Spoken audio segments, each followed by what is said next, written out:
vlastně ten sociální pedagog měl všechno zastat. Určitě, abyste to tady všichni zmiňovali, že to je nějaká individuální pomoc a podpora, ať už právě těm jednotlivým žákům nebo těm rodičům.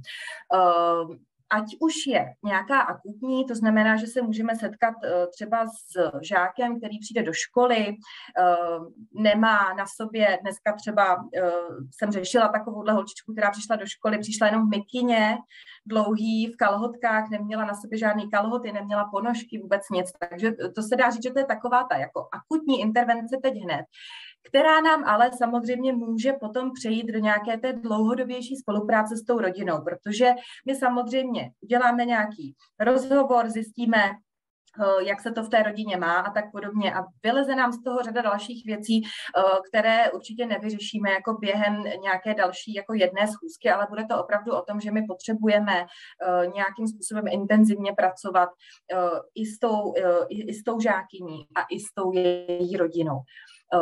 Kolegynka už tady zmiňovala určitě i poradenství.